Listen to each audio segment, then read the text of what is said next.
Olá a todos.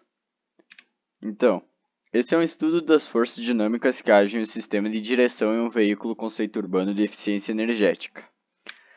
Os objetivos desse trabalho são conhecer as forças que atuam no sistema, quando elas atuam e a intensidade, para que depois seja possível o dimensionamento do sistema em questão, né? Então, para primeiro conhecendo as forças, aqui nessa imagem a gente pode ver que as forças são Fx, Fy e Fz. Essas forças que agem no centro de contato do pneu com o chão, elas vão agir diretamente na direção. Então, Fx é a força de desaceleração, a gente pode ver ela na imagem aqui.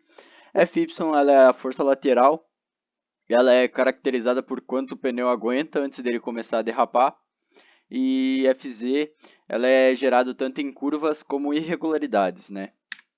Agora, partindo para o cálculo dessas forças para saber a intensidade delas, na força de desaceleração a gente começa com a segunda lei de Newton, força igual a massa vezes a aceleração, e reescreve ela aqui como na fórmula 2, e depois substitui a fórmula 3 na fórmula 2 e chega na fórmula 4. Essa fórmula 4 a gente faz uma integral dela, então a gente integra ela nos intervalos de integração de uma distância inicial a uma distância final e de uma velocidade inicial a uma velocidade final. E a gente chega nessa fórmula 5. Essa fórmula 5 ela nos dá a força de frenagem, né? De uma velocidade inicial a uma velocidade final, mas como a gente quer uma força total dessa frenagem, a gente vai pegar de uma velocidade inicial até uma velocidade final igual a zero, porque a gente quer a força total de desaceleração, né? Então, a gente chega na fórmula 6, que é dada aqui na parte inferior esquerda do slide. Agora, partindo para o cálculo, a gente tem alguns parâmetros, como a distância de parada, que a gente estipulou 5 metros, a velocidade inicial, que foi estipulado 45 km por hora. Vale comentar que essa velocidade ela é dificilmente que o veículo vai chegar nessa velocidade, principalmente em curvas.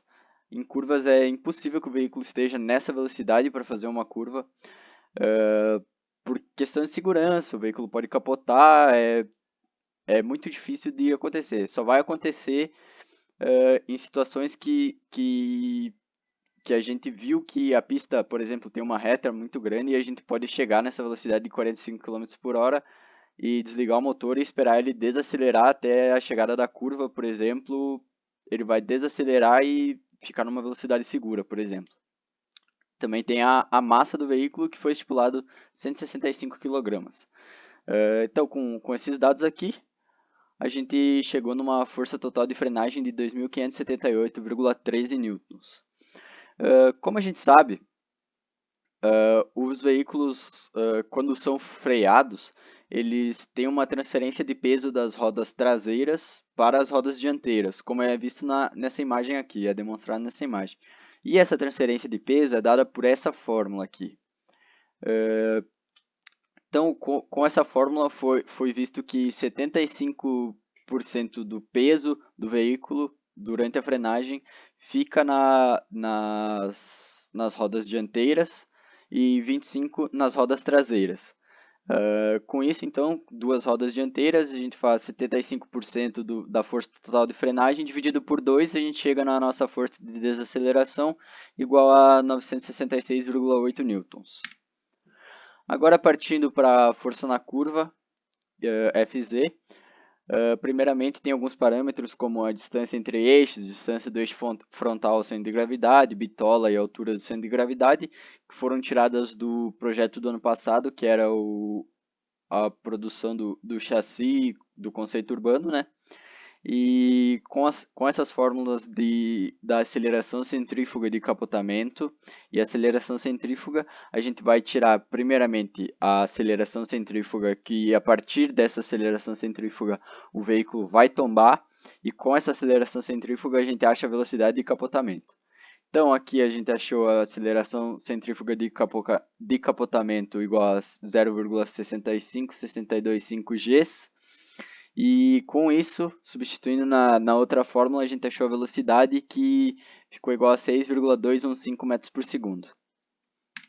Com essa velocidade de capotamento, a gente consegue achar as forças centrífugas no eixo traseiro e no eixo dianteiro, no eixo frontal, que as duas ficaram 531,11 newtons. Agora a gente pega essa força que a gente achou, vista de uma vista frontal das rodas dianteiras do veículo. Então aqui a gente tem a força centrífuga no eixo frontal. Aqui a gente tem FZ, que é a força que a gente quer achar. Aqui são os pneus. Aqui a gente tem as forças peso que agem nos pneus. Esse ponto C é o ponto do centro de gravidade. E a gente faz um somatório dos momentos igual a zero, um equilíbrio dos momentos no ponto A. E acha essa fórmula. E essa fórmula nos dá então a força em Z, que ficou igual a 607 newtons. Agora partindo para a força lateral, Fy, as bibliografias tratam Fy como o coeficiente de rigidez do pneu vezes o ângulo de deriva do pneu. O ângulo de deriva ele é demonstrado na figura aqui. Esse ângulo de deriva ele ocorre quando o pneu derrapa na curva devido às forças laterais que ele sofre. E aqui a gente tem uma fórmula que nos dá o ângulo de deriva médio dos pneus, né? Então, partindo para o cálculo, a gente tem que o coeficiente de rigidez do pneu é igual ao coeficiente de curva vezes Fz, que a gente acabou de achar. E o coeficiente de curva, ele em cargas baixas, ele é maior, e na maior carga ele é 0,2, segundo a bibliografia, né? Então, chegamos num coeficiente de rigidez do pneu de 121,4 e com a fórmula chegamos no ângulo de deriva médio de 4,4 graus. Então, a gente chega numa força em Y de 543,16 newtons. Então, com esse trabalho foi possível encontrar as forças que agem na direção e saber quando elas vão ocorrer, né? E essas forças, então, elas serão úteis no dimensionamento do sistema, juntamente com a simulação em software, que vai nos mostrar como o sistema vai reagir em situações reais, né? Aqui estão as bibliografias que foram usadas, e obrigado a todos pela atenção, e um bom dia a todos.